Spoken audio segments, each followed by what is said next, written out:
Oh, What you got to muscles do you- flex them. All right, I'm bringing them out. Here we go. Look at this damn. down under bicep here for you, Jeff, as well. Get a screen grab of that, boys. So in 2014, I was doing heavy front squats, and it was my last set, and I was getting tired, and I went to rack it, and one half of it went in the rack, the other half came crashing down onto my wrist, and immediately I knew I messed up. Yeah. So what happened with that, I was fortunate I didn't get a fracture. I had severe wrist sprain with bony bruising. Jeez. So that required like 12 weeks of like basically wrist immobilization. That was my close encounter as a wrist sprain. No, not fun at all. Jeez. Yeah. Have you had any of those moments? I haven't had many acute injuries. I would say nothing like that where it wasn't chronic and then something just came out of nowhere. Like you drop a weight plate on your toe or something. Or actually, I was watching I forget who was doing this, where they were putting the plates on for a weighted pull up. And so you got to string the dip belt around, put the chain on, and two of the plates clanged together. And unfortunately, between them, there was a certain part of his anatomy that looked painful, but nothing like that. Nothing. God. You know, I think I've dropped a weight plate on my toe before, and it kind of got a little bit bruised and swollen. I think it was only a 5 or 10 pound plate. I can imagine dropping a 45-pound plate right on the edge of your toes could really mess you up, because you don't think 45 pounds is very much, but man, when you drop it from a decent height and it gets going, it can it can really mess you up. And we're so used to doing things correctly that we don't realize how heavy the weights we lift actually are in terms of what they can do when things go wrong. And so I haven't had anything really like that. I would say the QL injury was the closest thing that comes to that. And I immediately knew it was bad, and I just went home.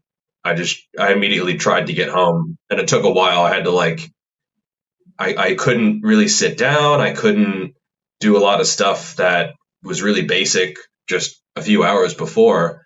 And then the next morning it really tightened up. And so even just getting out of bed, you can't sit up. You have to sort of lean to the side and scoot and roll out of bed. You can't put your shoes on because you can't reach down to get the sock over your toe. So you only have a certain amount of range of motion. So I'm sitting there trying to loop the sock over my toe and throw it over because I can't actually reach all the way down. My wife's like, "What's taking so long?" I'm like, "Nothing. Don't worry about it." I don't want to worry her. I just want to be ready. I just want to be my best self. Yeah, just trying to put my socks on. No big deal. And that took about 9, 10, 11 months to fully get over. And so that was a rough one. And I think most lifters have something at some point that was like a big injury that you learn from and adapt from. And I think in your case, there's not that much to learn from. It was just kind of you're tired and things go, there's not much in terms of programming. But for me, with my QL injury, there had been warning signs. There had been you wake up and things are a little bit stiff, or maybe you're working a little bit too hard, a little bit too frequently. And some areas just don't recover and adapt at the rate of other areas. So if you're deadlifting a lot, your quads might be fine. Your upper back is probably going to be fine. Your traps, your mid back. Lower back takes a bit longer, I think. And that adaptation process, it can happen, but it's just on a different time scale. And so you can do your Jefferson curls and all your rounded back work, but I think in terms of progression, you have to be slower with that. And if you don't have that and you're going into a heavy deadlift or a heavy row and you're really bent over, yeah, things can go wrong. And you might feel like you're recovered everywhere else, but just that one area is just taxed and not recovering enough. And so in terms of programming, you can program for the upper back and just beat the hell out of it, but then the lower back can't take as much. And so if you're only doing deadlifts, you're probably under training the upper back, whereas you're overdoing it for the lower back. And so, yeah, you kind of learn those kind of subtleties of programming through trial, sometimes through error, unfortunately. One of the indicators an injury is imminent is just that symptom of apprehension. You know, when you go in, you're a little bit tentative and you're trying to force yourself to work up to that load. It's just not there. In the past, when I first started working out, I would have been like, screw it, I'm just going to do it anyway. I don't care. I'm reckless. Whereas now it's like, if I was to have an injury, it would set me back. And long-term progress, especially for people that are more advanced, it comes before everything else. So now it's like, okay, I sense that this is the case. I'm either going to replace the movement or more often than not, just like drop the weight, maybe just use some pauses and slower eccentrics and live to fight another day. 100%. Yeah, and I've talked to a lot of advanced lifters at this point, which has been very enlightening and similar experiences for a lot of people where when you're young and dumb and maybe intermediate, you're so focused on that next weight, you're so focused on progression. And we always hear progressive overload, progressive overload, progressive overload. And it's important. And I talk about it all the time. I'm sure you talk about it all. It is really important. But if it's not there that day, it's just not there. And you can try to get hyped up and caffeinated, and sometimes that works, but there's a cost to that as well. And so, yeah, for me right now, if a weight is not there, man, it sucks reducing the weight on the bar or doing a slower tempo and stuff like that. But I think in terms of safety, you're so bulletproof and just nothing goes wrong until it does, right? Like sometimes you can be really aggressive with that progression until you choose a weight that's just a little bit beyond your capacity, your capabilities. And usually in hindsight, again, there are warning signs, but if you don't experience that, you don't know what those warning signs are. You might just think it's fatigue. Like, oh, I'm tired in the morning. That's kind of normal. But sometimes it's not that normal fatigue. And you don't know how to differentiate just being tired versus being beaten up until you've kind of walked down those two different paths a few different times. Because it's kind of normal to feel fatigue when you're training hard. You're probably never going to feel truly 100%.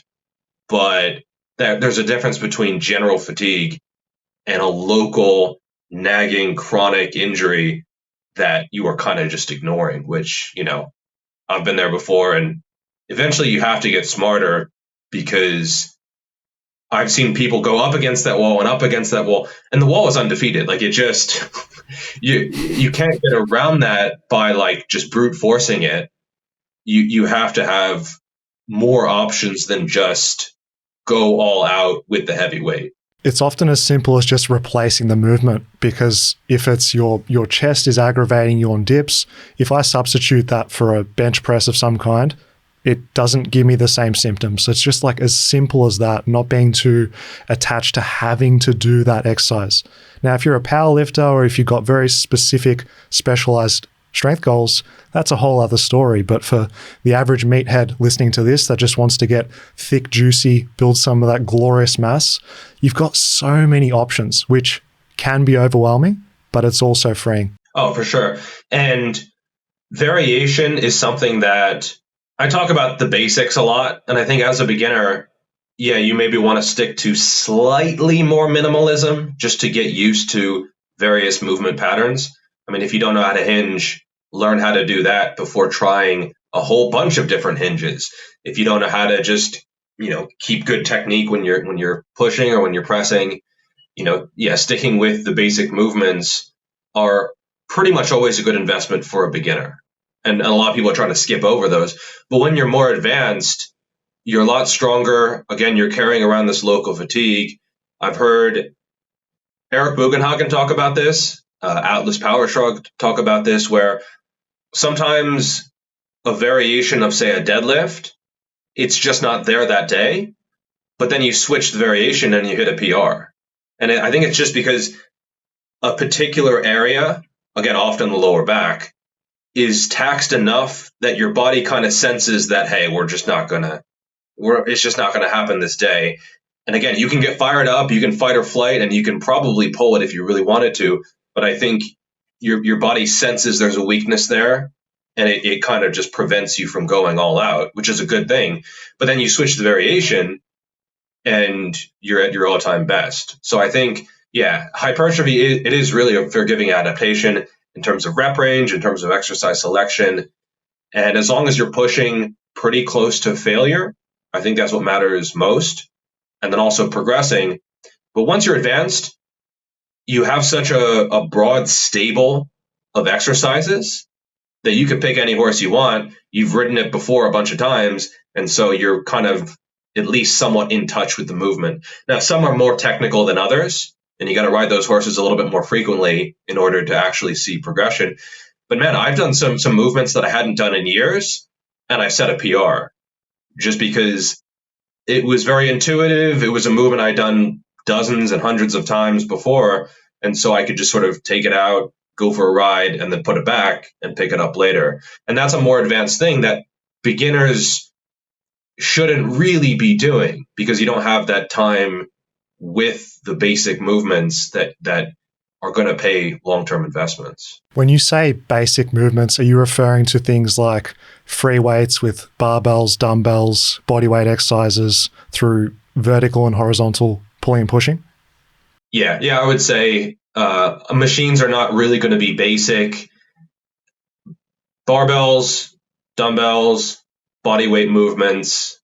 Yeah, I'd say it's a pretty short list. So barbell, dumbbell, overhead press, barbell, dumbbell, flat and probably incline bench presses, barbell bent over rows, maybe dumbbell row, just, barbell Romanian deadlift, barbell squats.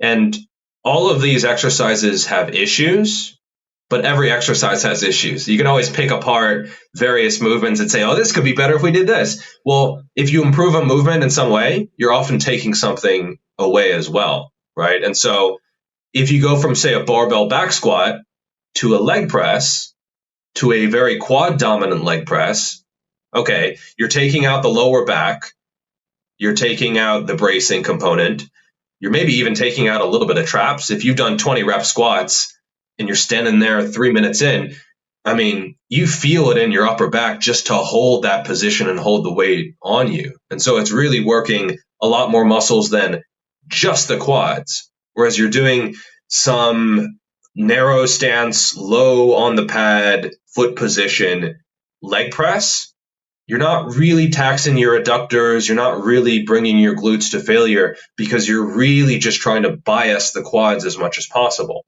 which is good for the quads, but it's also not stressing other areas.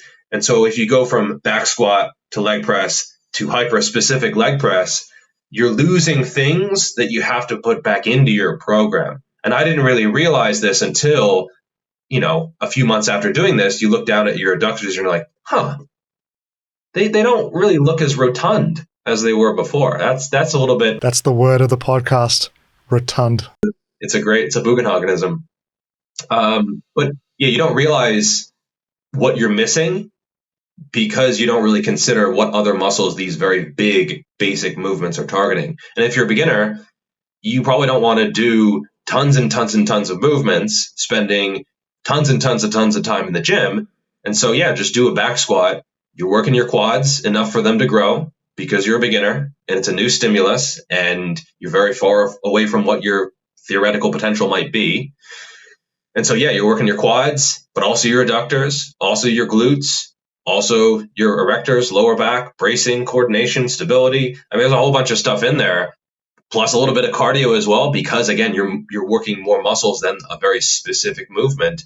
And so, yeah, if you switch to a narrow stance leg press, you got to add back in the adductors with some kind of isolation. You got to add back in the lower back. You got to add back in the glutes. And so you might actually, at the end of the day, be behind if you do too many quote unquote optimal movements because you don't realize all that stuff you have to add back in. The complexity, if you're new to the game of lifting, just doesn't make sense. It's hard to get motivated doing 6-7 exercises on leg day compared to my barbell back squat is improving week on week, month on month. That gets you fired up and you're doing like just a few movements to catch all of those different benefits and muscle groups.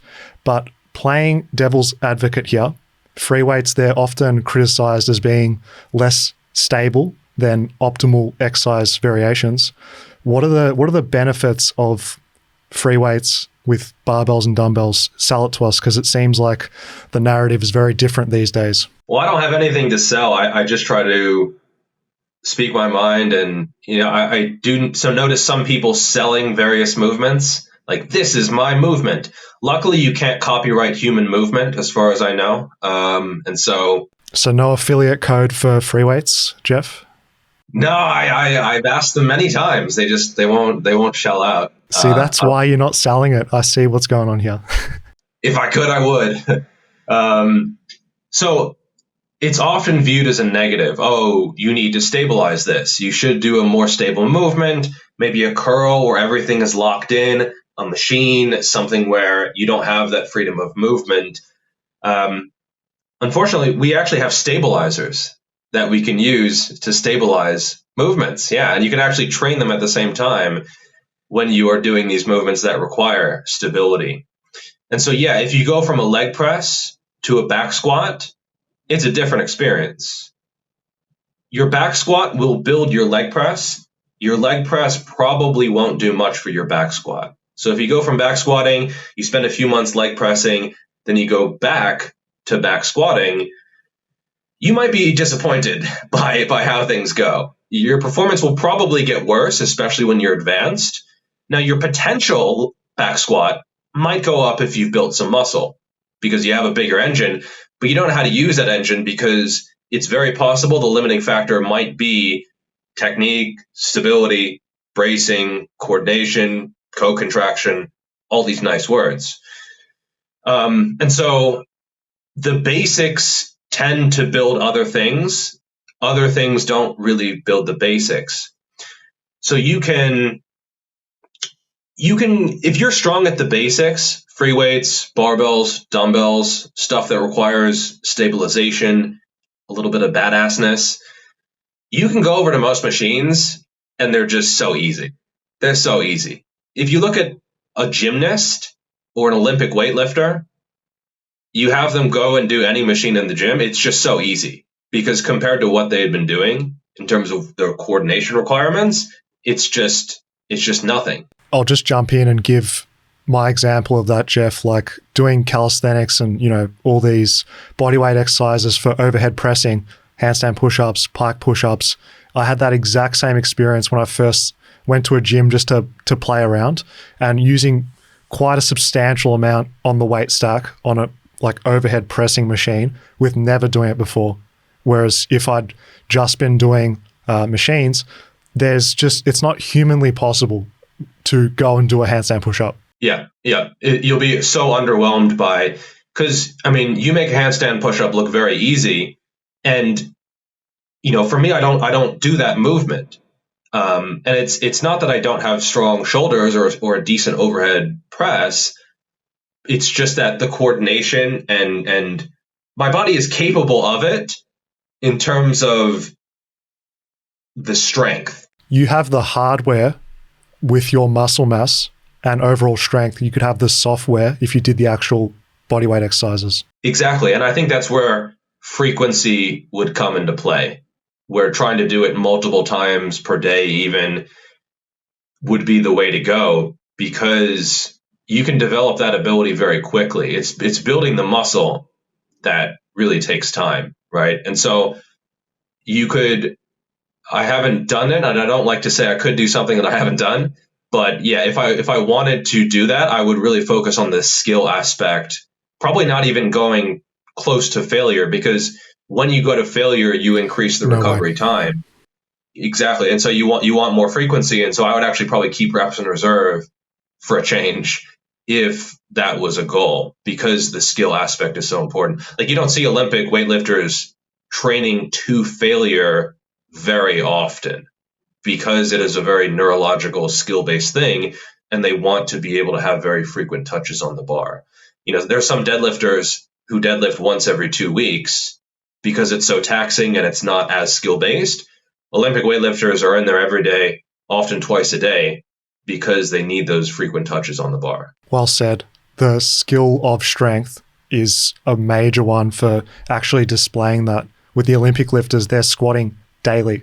They're not going to muscular failure. They're doing that on a very infrequent basis to maybe if they're on a block where they're trying to build some mass in the off season. But when it comes to just displaying their performance, it's a matter of repetition. And there's a similar thing that we use in the bodyweight world called greasing the groove. Yeah. Have you ever heard of this, Jeff? Yeah. Yeah. For the people listening, it's basically daily practice, sub-maximal, around 50 to like around 70% of your maximum repetitions or hold time.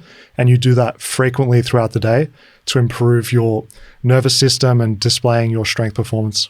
Yeah. I think I did this back when I was an intermediate, late beginner, where I was living in an apartment where it had a pretty low hanging door, but you could grip the overhang. And so I would just do pull-ups whenever I went to the bathroom. So a few times a day, I would just, whenever I passed through that door, I would just do some pull-ups. And actually, because it was a pretty low door, they were like partial reps. So like I couldn't get to full extension. And so it was almost like a mid-range. And I also couldn't go all the way up because I would hit my head on the ceiling. So it was almost like mid-range. So this is the worst kind of range. You're not doing the length and partial or the shortened range for strength, but you were doing it. That's the heart, and that's what you got now in your training. Exactly. You learn from things that, I think I've been critical of the science, but I do think it is useful for explaining how things work and the magnitude of various effects. But yeah, I think as a beginner, things don't really need to be optimal. They just need to be progressive, and you just have to keep that fire and that passion for lifting. I think that is going to be more important than, is this the perfect workout? Well, it doesn't need to be. When it comes to progressing in the gym, what would you say is your favorite method? Is it increasing weight, increasing reps, increasing sets, reducing the speed of the exercise to make it harder, or reducing the rest period, keeping everything else the same? So weight is ultimately the best form of progression and the most important one. But it's not always possible. If it was always possible, you could just starting strength your way to 1,000-pound 5x5s, and that would be nice. Unfortunately, you can't always add weight to the bar. And that's where the second one would probably be reps. So if you can't add weight every single session, then I typically use what is called a double progression. So maybe you give yourself a range. So you take your sets of 8 to an 8 to 10. And so you go from sets of 8, then you build to 9s to 10s, and then you add weight. And so you're essentially manipulating two different variables. After weight and after reps, that's where you might go into a triple progression and add sets. But I tend to auto-regulate that based on the day. So if I'm feeling good, I'm feeling fresh, I slept well, stress is low, less work, maybe I'll do a little bit more volume. I almost don't really think about that as a form of progressive overload, though, because to me, it's not a sign of performance. And Sean Nalawani actually did a video on this on Instagram. Yeah, adding sets is not really progressive overload. It's more difficult, but it doesn't necessarily mean you got better. It just means you stayed in the gym longer. It just means that you did more volume. And it's hard to say if you could or could not have done that the week before or the session before.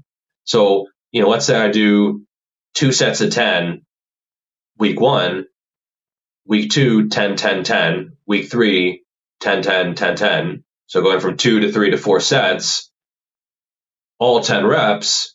I mean, I did more, but it's not necessarily a sign that you got stronger, that you made adaptations. So I tend to just do that auto-regulated at this point, maybe 2 to 3 sets, 2 to 4 sets, 3 to 4 sets, 3 to 5 sets, depends on the movement. I can handle more volume, I would say, than most people. So that would be my third go-to for progression, although it's not really progressive overload. In terms of rest times, I tend to auto-regulate that as well. I don't time. I really recommend most people do that. And I've noticed most advanced lifters, they don't time things strictly. Sometimes I get asked, oh, how long should I rest? I think maybe this comes from exercise science where they have strict rest times in order to standardize things. And that's not a criticism of exercise science at all. If you're performing an experiment, that's good. You need to have these things static. You can't just go in there and be like, the participant asks you, oh, so how long should I rest? Just start when you want to start. I think that's good for real training because you have to be able to know when you can go, and knowing when you can go is a very useful skill. It's not just, oh, the stopwatch says I'm ready. If you're not physiologically ready, you're just not ready, or psychologically ready sometimes, right? Sometimes your body is ready, but your mind still needs a little bit of time for the next set of RDLs. So I would say rest time should go by feel. In the exercise science, okay, maybe they have strict 2-minute rest times, which is fine, but that's not informing people of how they should train. A study is not a protocol. A study is not, hey, you should also do this. They are just trying to find out what variables are doing the outcome, right? So I would say rest times go by feel, auto-regulate that as well. It could be a minute on smaller movements. If you're doing calf raises, if you're doing wrist curls or forearm work or neck work, a minute might be plenty. Compounds, probably 2 to 3 minutes. Again, these are just very general guidelines. And then lower body compounds, we're talking 3, 4, maybe 5 or more minutes. If you're doing all out sets of 15 to 20 on RDLs, even if you're in good shape, 2 minutes is that 2 minutes goes by pretty quickly when you just finished a really hard set of a big lower body compound. And even if it's a leg press, it's not working as many muscles as a back squat, but it's still taxing enough that I think 2 minutes is probably on the low side. And you can go based on performance as well. If you do an all-out set of leg press the first set and you get 12 reps, and then you go again and you get 4 reps the next set, I think you either have really bad work capacity, but more likely you just didn't rest long enough. And you will see some performance decrease. I think it's pretty normal if you're training hard. If I see someone with that previous example and I see 10, 10, 10, 10, more often than not, the first few sets were not to failure, which might be okay. Maybe you do a 3 reps in reserve, 2 reps in reserve, 1 reps in reserve. Failure, I think that can work as well.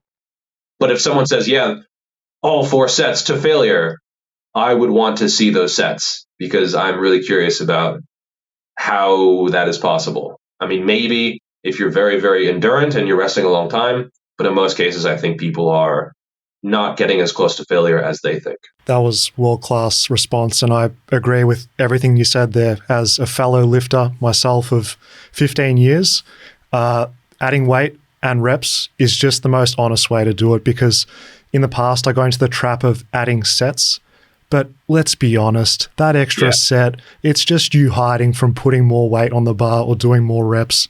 And it was well said in the respect that you don't know how that is week to week. Like, you could have done the same thing last week, whereas if you were close to your failure or you reached failure previously on whatever weight and rep range and you did more, you have improved.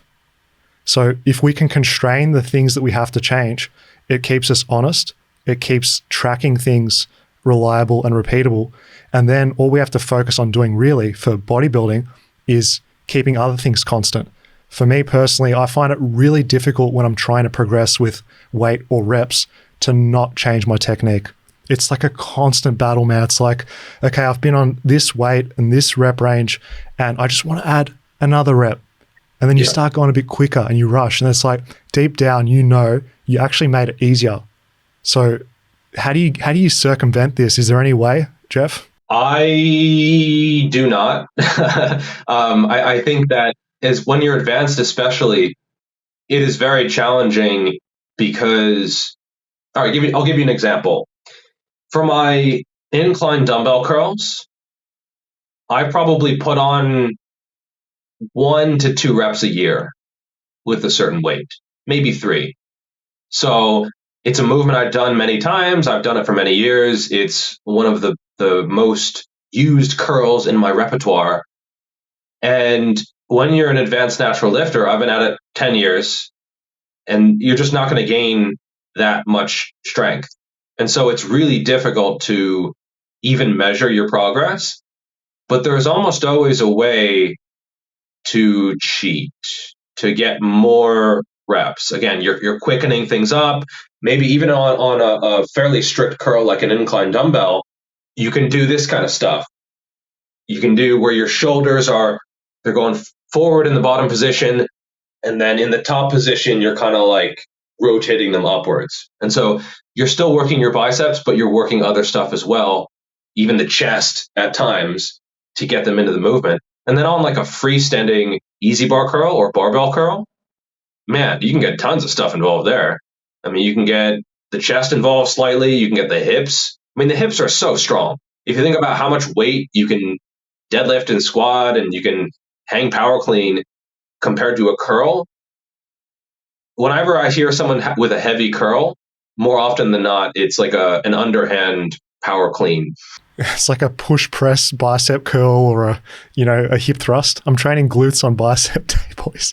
And I don't think that takes away from your glute training. When someone's like, this is excess fatigue, the hips are so strong that it's not really fatiguing them, but you could also be getting less out of the movement in terms of what you're trying to actually do with it, which is train the biceps. And so standardizing your technique is important. That being said, I also think it's possible on some movements to allow a little bit of slop and then clean it up later. So you sort of emphasize progressive overload a little bit more at times. So you're adding in extra muscles to help out. And then and this is subtle, right? This is not flailing around. This is not tossing around weights. This is just like maybe on a push down, you're leaning forward a little bit to get over the weight and to lock it out. But then you're still controlling the eccentric, because I think that eccentric is still very, very important. And then on the last one, maybe you get a little bit of extra momentum, and then later you clean it up. After a few months, you say, okay, well, I'm gonna try to clean this up. And sometimes you take that new level of performance and you almost stay at that level of performance while making it look better over time. And then you go back into okay, now I'm chasing reps, chasing weight again.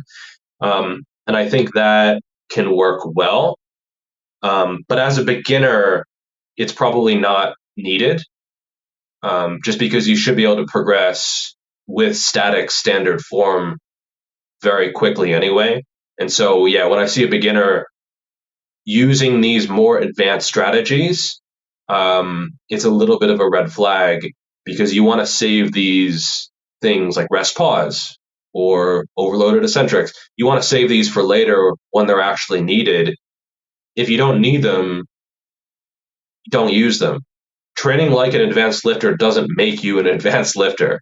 That's one thing that I think a lot of people, they make that mistake. They see advanced lifters doing rest pause or using some intensity technique, and then they think, oh, if I do these things, I will become advanced. No, they're advanced because they did other stuff to get there, and now they're using this to elite, right? But you have to walk the boring basic path to get there. We understand the importance that we need to lift heavier as a primary form of progressive overload, but eventually plateaus do happen.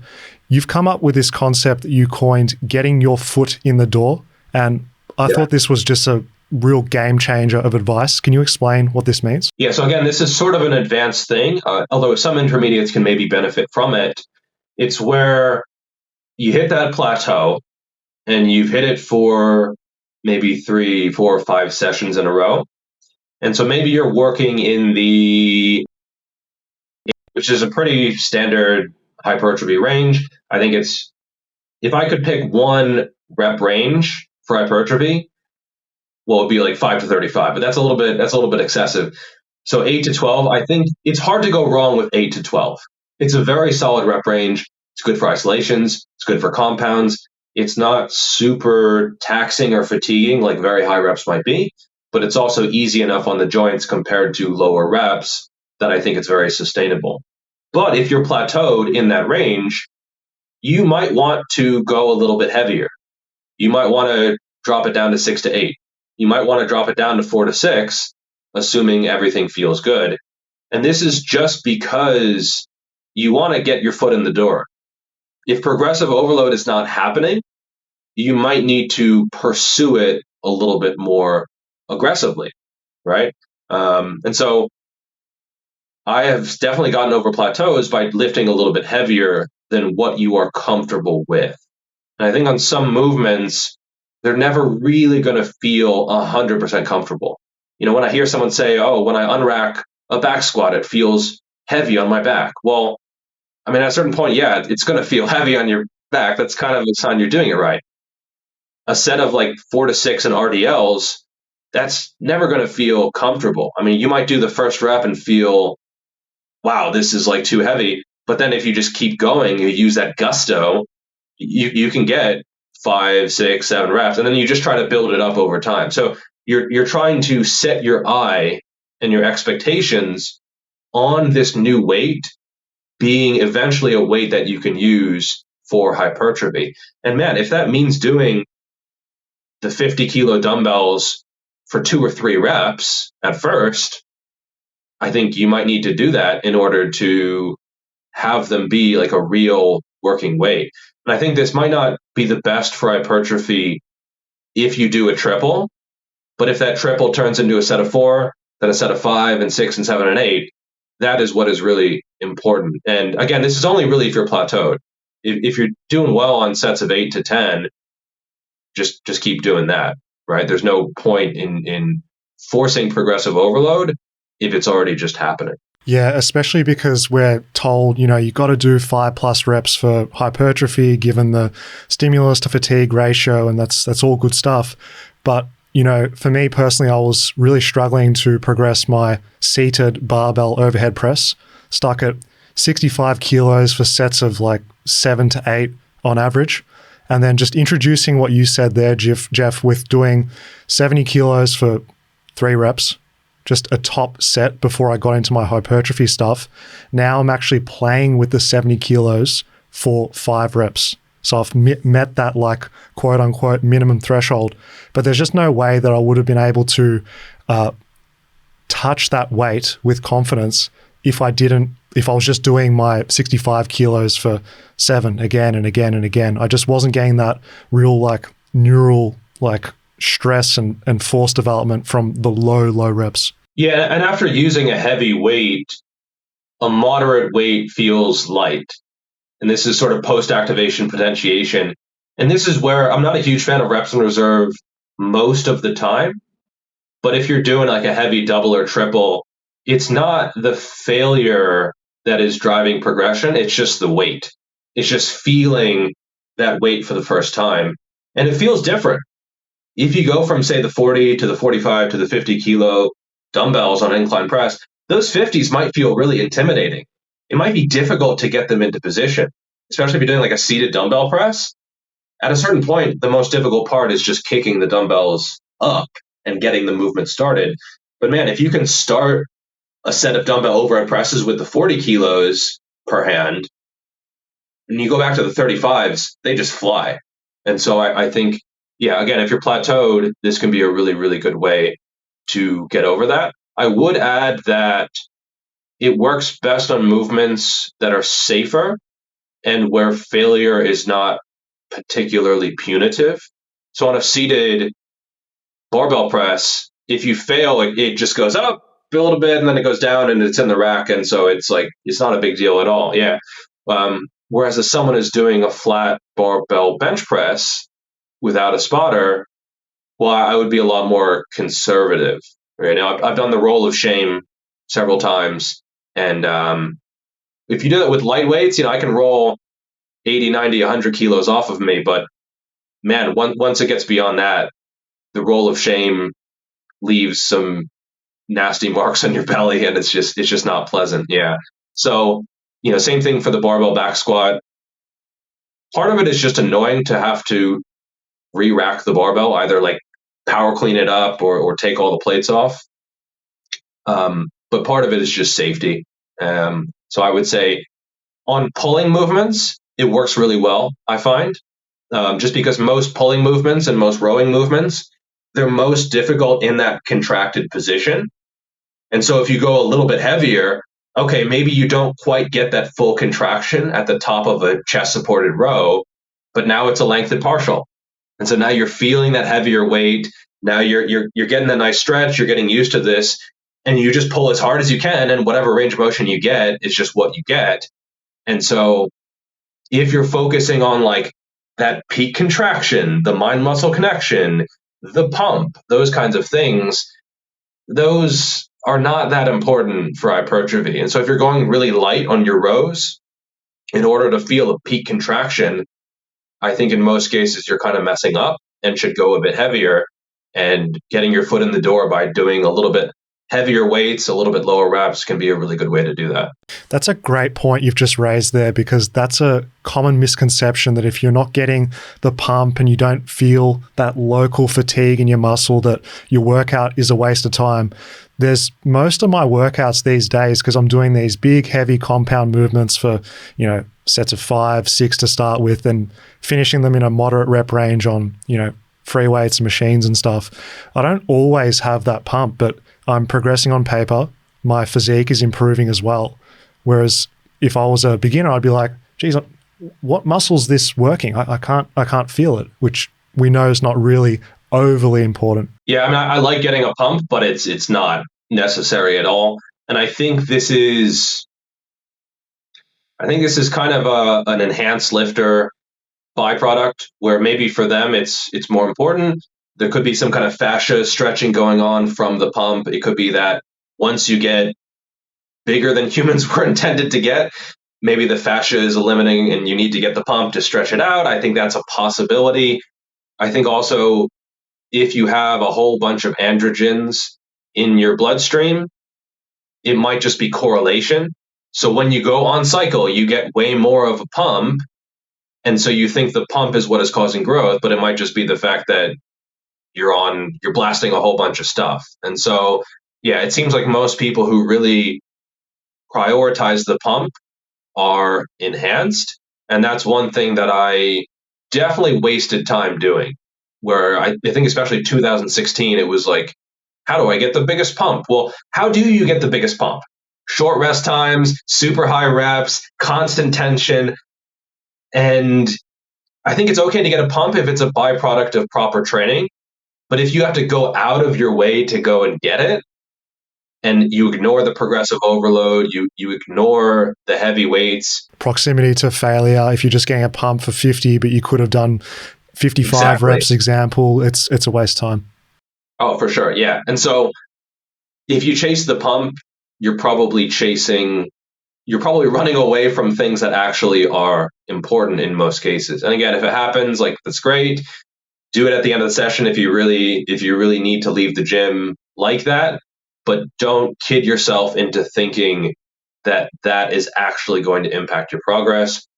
I do think that it could correlate with gains, even in natural lifters.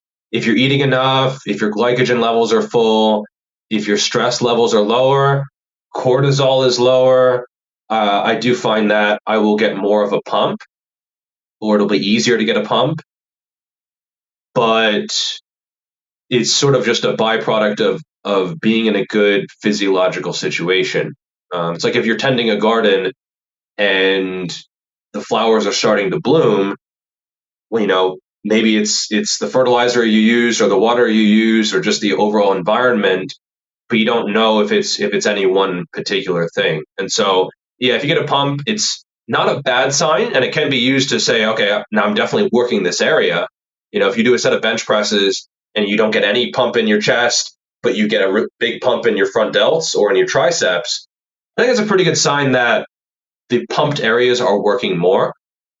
I think it was Ronnie Coleman, actually, who said how to build muscle, get a pump with heavy weights.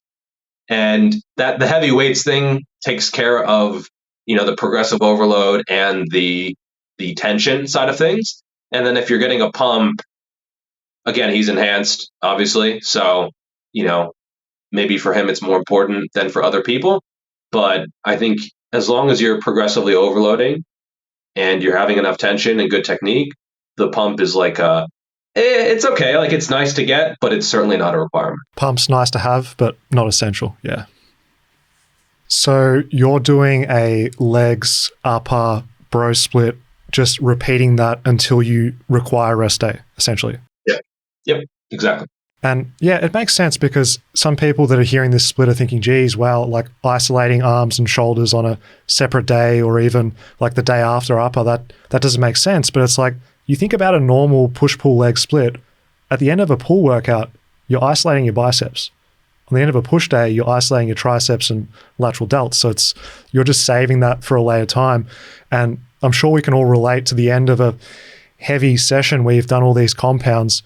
You tend to go with a little bit of whimsy-daisical effort through those isolations. And you're like, why am my arms lagging? Or why is this area lagging? It's like the throwing the calves at the end of leg day type of vibe for isolation. Yeah, I just found that the split works well for me, and I usually don't have an issue hitting arms on their own the day after a torso day.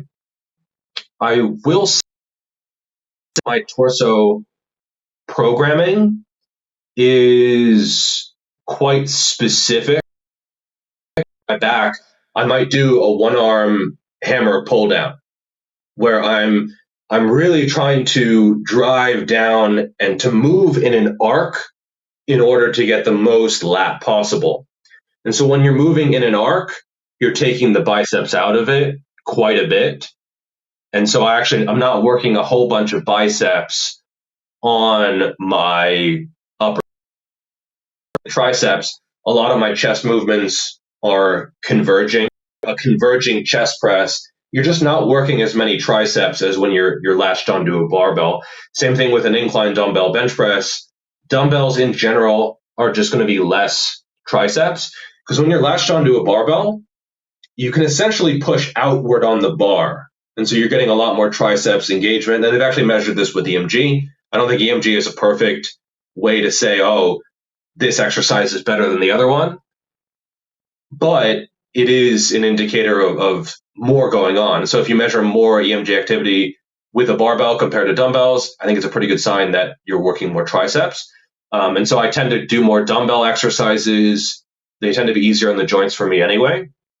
Plus, they keep the arms a little bit fresher for the next day when I'm hitting them directly. And so I wouldn't necessarily do a whole bunch of upper body compounds that do target the arms and then hit the arms again the next day. You might need a day off in that case. Like if you do a whole bunch of narrow grip chin-ups, then try to hit your biceps, like they're going to be fatigued just because they're a lot more involved compared to something that arcs or something with a wider grip. Cyborg technique has become really popular on social media, using that super slow eccentric. Jeff taking 6 seconds. I'm pausing at the bottom. I'm getting that stretch. I'm focused on it the whole time. Why don't we see advanced lifters in the wild, natural advanced lifters, actually using this technique? I think it's a mixture of physiology and psychology.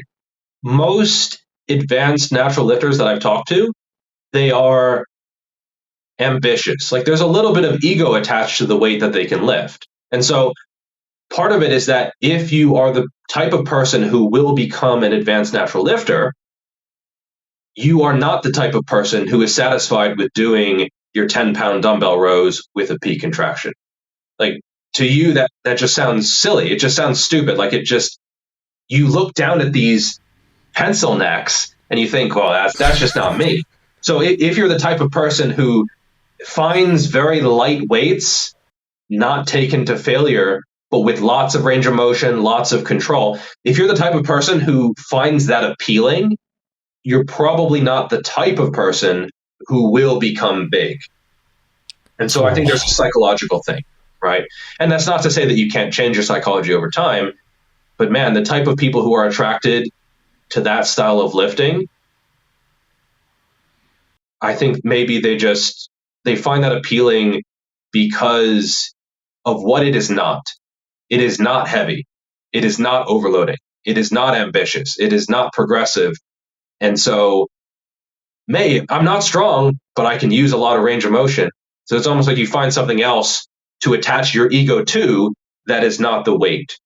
And I've been there before because I'm not particularly strong on some movements. And it's almost like a self-defense mechanism. I'm not using very heavy weights, but look at my technique. It's beautiful. It's pristine. It's super controlled. Look how deep I can press. The trouble is, it just doesn't work that well.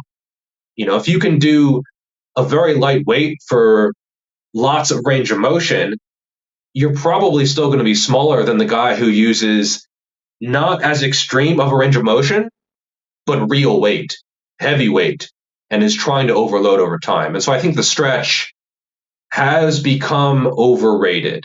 I'm not saying it doesn't do anything. I'm not saying that length and partials or length and bias training is not important.